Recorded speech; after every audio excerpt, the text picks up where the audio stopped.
ప్రపంచమంతా వేరోళ్ళు పొగిడినటువంటి అద్భుతమైనటువంటి ప్రతిభా సంపత్తి కలిగినటువంటి నటులు శ్రీ రాజేంద్ర ప్రసాద్ గారికి, వేదిక మీద ఉన్నటువంటి సాంస్కృతిక శాఖకి ఆంధ్రప్రదేశ్ రాష్ట్రంలో ఒక ప్రత్యేకతను తీసుకొచ్చినటువంటి పెద్దలు శ్రీ మండలి బుద్ధప్రసాద్ గారికి, అదేవిధంగా సౌమ్యులు, చిరకాలంగా రాజకీయాల్లో తనదైన ముద్ర వేసుకుని ఆంధ్రప్రదేశ్ రాష్ట్ర రాజకీయాల్లో ప్రత్యేకతను పొందినటువంటి గద్దె రామ్మోహన్ గారు, వేదిక మీద ఉన్నటువంటి వివిధ రంగాల్లో ఉన్నటువంటి శ్రీమతి సిరిపురపు పద్మజ గారు, అదేవిధంగా శ్రీ మనోజ్ గారు, డాక్టర్ వేణుగోపాల్ రెడ్డి గారు, అదేవిధంగా నూకల సాంబశివరావు గారు, పెద్ద ఆవిడ, మనందరికీ తల్లి లాంటి ఆవిడ మాగంటి కుమారమ్మ గారు, ఇంకా వేదిక మీద ఈరోజు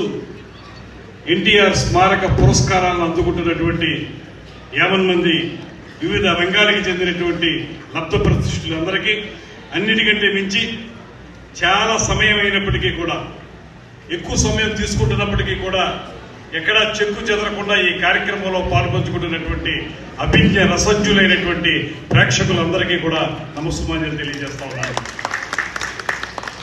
మనందరికీ తెలుసు, విశ్వవిఖ్యాత నట సార్వభౌమ ఎన్టీ రామారావు గారి యొక్క ఖ్యాతి గురించి మాట్లాడడం అనేది ఇవాళ మనం ప్రత్యేకంగా చెప్పవలసిన అవసరం లేదు.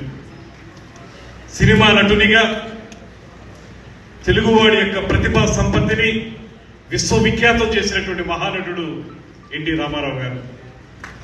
రాజకీయ రంగంలోకి వచ్చి రాజకీయ రంగంలో సైతం పార్టీ పెట్టిన 9 నెలల కాలంలోనే అధికారంలోకి వచ్చి అధికారంలోకి రావటం మాత్రమే కాదు, ప్రజా సంక్షేమ కార్యక్రమాలకు రూపకల్పన చేసి నభూతో నభవిష్యత్ అనే విధంగా పేద ప్రజల కోసం అనేక కార్యక్రమాలను ఏర్పాటు చేసి ఇవాళకి కూడా ఇన్ని దశాబ్దాల తర్వాత కూడా సంక్షేమ కార్యక్రమాలంటే కేవలం ఒకే ఒక్క పేరు జ్ఞాపకం వచ్చేలాగా, ఎన్టీఆర్ అనేటువంటి పేరు మాత్రమే జ్ఞాపకం వచ్చే విధంగా ఇవాళకి పరిపాలకులందరికీ కూడా ఆదర్శప్రాయంగా నిలబడినటువంటి మహానుభావుడు ఎన్టీ రామారావు గారు.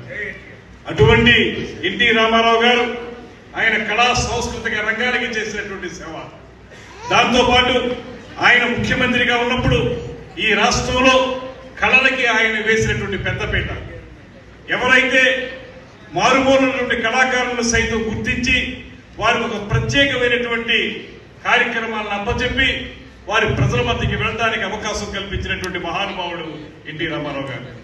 అదేవిధంగా రాజకీయాల్లో కూడా ఇవాళ మీరు చూడండి, అనేక మంది ఆయన చేతిలో తయారైనటువంటి నాయకులు. ఆ రోజు 1983లో మొట్టమొదటిసారిగా ఆయన ఎవరికైతే ఆయన వేలు చూపించి నువ్వు నాయకుడు అన్నారో వారందరూ ఇవాళ జాతీయ స్థాయిలో నాయకులైనటువంటి విధంగా ఆయన చేసినటువంటి రాజకీయ చతురత, ఇవన్నీ చూస్తే ఒక సంపూర్ణమైనటువంటి వ్యక్తిగా కేవలం సినిమా రంగానికి మాత్రమే పరిమితం కాకుండా ప్రజా జీవితంలో సైతం ఒక అద్భుతమైనటువంటి వరవడిని సృష్టించి ఆ వరవడిలో మనందరం కూడా ముందుకు వెళ్లేలాగా దిశా నిర్దేశం చేసినటువంటి మహానుభావుడు ఎన్టీ రామారావు గారు. అటువంటి మహానుభావుని జయంతి సందర్భంగా ఈ రోజు ఒక 2 రోజులు లేటుగా అయినా సరే ఇక్కడ ఒక కార్యక్రమాన్ని ఏర్పాటు చేసుకోవడం. ఎందువల్లంటే 3 రోజులు మహానాడు జరుగుతుంది కనుక ఆ తర్వాత ఈ రోజున ఇక్కడ ఈ కార్యక్రమాన్ని ఏర్పాటు చేసుకోవటం.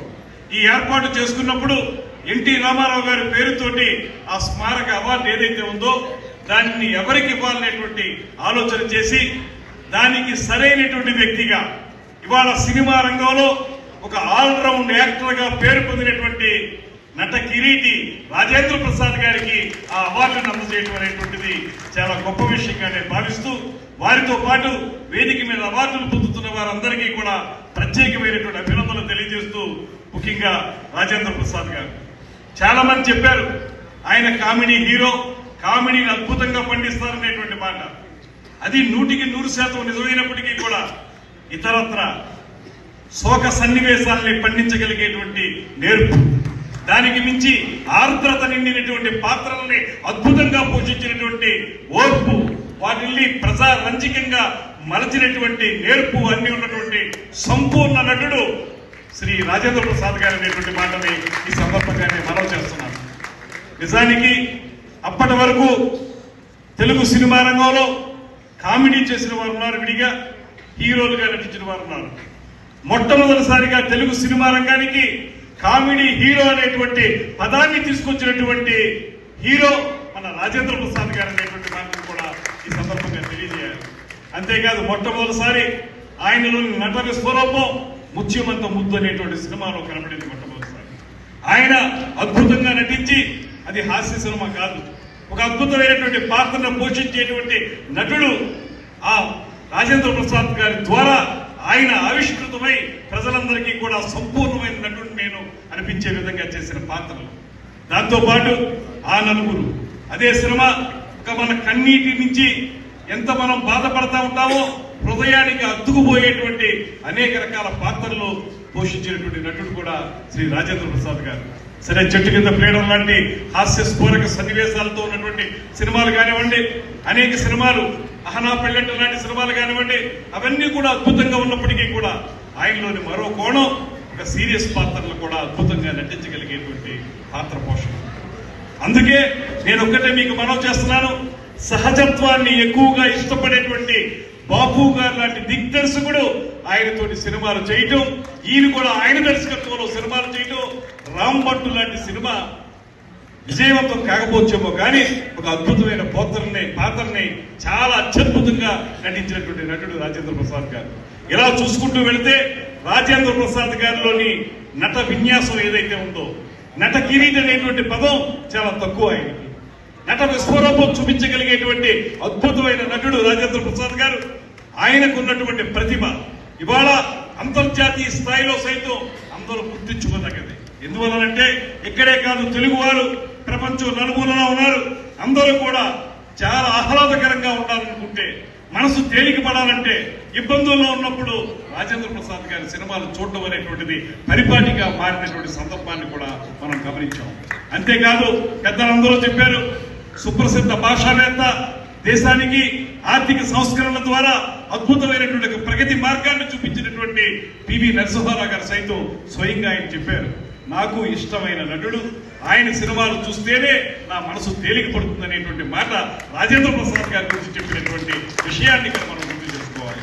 ఇలా చూసుకుంటే 48 సంవత్సరాలుగా, ఇందాక ఆయన చెప్తూ ఉన్నారు, ఈ 48 సంవత్సరాల సుదీర్ఘ సినీ ప్రయాణంలో మరెవరూ చేయలేనటువంటి పాత్రలు, కేవలం హాస్య పాత్రలు మాత్రమే కాకుండా క్యారెక్టర్ పాత్రలు, దాంతోపాటు విషాద సన్నివేశాల్లో అద్భుతంగా నటించేటువంటి పాత్రలు, ఇలా చూసుకుంటూ వెళితే నిజంగా నేను ఇందాక చెప్పిన విధంగా నటనకు పరిపూర్ణతని సిద్ధింపజేసినటువంటి నటుడు రాజేంద్ర ప్రసాద్ గారు అనేటువంటి మాటను మరొకసారి తెలియజేసుకుంటూ, అటువంటి రాజేంద్ర ప్రసాద్ గారికి ఈ రోజు ఎన్టీ రామారావు గారు లాంటి విశ్వవిఖ్యాత నట సార్వభౌముని యొక్క పేరుతో వెలిసినటువంటి ఈ స్మారక అవార్డును అందజేయడం అనేది నిజంగా కళామ తల్లికి మనం చేసుకుంటున్నటువంటి ప్రత్యేక గౌరవం అనేటువంటి మాటను కూడా ఈ సందర్భంగా తెలియజేస్తా ఉన్నాను.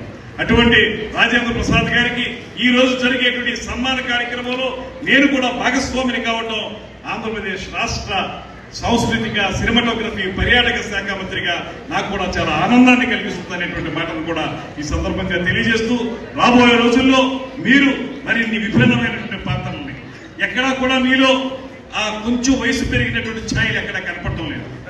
పూర్తిగా మీరు ఫిట్ గా ఉన్నారు, సంపూర్ణమైనటువంటి శారీరక దారుఢ్యంతో ఉన్నారు. మీరు మరిన్ని పాత్రల్ని మరింత అద్భుతంగా ఈ దేశంలో, ఈ రాష్ట్రంలో మనందరం గర్వపడే విధంగా పోషించాలనేటువంటి మాటని మరొకసారి తెలియజేస్తూ మీ అందరికీ కూడా మనం చేస్తున్నాను. నేను ఇంకా చూడలేదు కానీ మనందరం కూడా ఖచ్చితంగా షష్ఠి పూర్తని నిన్ననే విడుదలైనటువంటి సినిమాను కూడా చూసి తీరాలి. కుటుంబ బంధాల గురించి, బాంధవ్యాల గురించి, ముఖ్యమైపోతున్నటువంటి మన అనుబంధాల గురించి ఒక అద్భుతమైనటువంటి దృశ్య కావ్యంగా షష్ఠి పూర్తి సినిమాని నిర్మించారనేటువంటి మాట నేను ఇందాక వస్తూ రివ్యూ చదివాను. రివ్యూలో చూపించినటువంటి ఆ మాటలు వింటా ఉంటే మళ్ళీ మనం పాత తరం నాటి బహుబంధాలు మనకు కలగాలంటే, అందరం కలిసిమెలిసి ఉండాలంటే, ఉమ్మడి కుటుంబాల్లో ఉండేటువంటి ఆత్మీయతలు అనుబంధాలు కొనసాగాలంటే అలాంటి సినిమాలు వస్తే మనందరిలో కూడా ఆ ఆర్ద్రత వస్తుంది, ఆ భావన కలుగుతుంది, ఆ భావావేశంతోటి మనం ముందుకు వెళ్ళగలుగుతాం అనేటువంటి మాటని మరొకసారి తెలియజేసుకుంటూ, అదేవిధంగా వేదిక మీద ఉన్నటువంటి 50 మంది వివిధ రంగాల నుంచి ఇవాళ అవార్డులు పొందుతున్న వారందరికీ కూడా ఎక్కువ మంది ఉన్నారు కనుక వారందరి పేర్లు ప్రత్యేకంగా నేను చెప్పలేను. కానీ అదేవిధంగా ఒక్క మాట నా స్వార్థం, మా నిడదవోలు నియోజకవర్గం వచ్చినటువంటి సూర్యకాంతం గారిని మాత్రం ఆ పేరు ప్రత్యేకంగా చెప్తాను. మా నియోజకవర్గానికి చెందిన ఇక్కడ కనుక అది మన వేదిక ఉన్నటువంటి 50 మంది కళాకారులు కానీ వివిధ రంగాలకు చెందిన వారికి కానీ వారందరికీ కూడా శిరస్సు నుంచి నమస్సుమాన్యులు తెలియజేస్తూ, మీరు చేసినటువంటి అద్భుతమైన కార్యక్రమాల వల్లే మీకు ఇవాళ మన కొల్లూరి గారు ఈ రకమైనటువంటి కార్యక్రమాన్ని ఏర్పాటు చేశారనేటువంటి మాటని మరొకసారి తెలియజేసుకుంటూ, ఇంత మంచి కార్యక్రమంలో పాల్పంచుకునేటువంటి అవకాశం ఇచ్చినటువంటి కొల్లూరి గారికి, ఇక్కడికి విచ్చేసిన 50 మందికి కూడా శతత మీ అందరికీ కూడా ప్రత్యేకమైనటువంటి ధన్యవాదాలు తెలియజేస్తూ, ఈ ఎక్స్రే అనేటువంటి సంస్థ 1 దశాబ్దం కాదు, 2 దశాబ్దాలు కాదు, శతసహస్ర వసంతాల పాటు ఇలాగే అద్భుతంగా ముందుకు వెళ్ళాలని మనస్ఫూర్తిగా కోరుకుంటూ సెలవు తీసుకుంటున్నాను. నమస్కారం.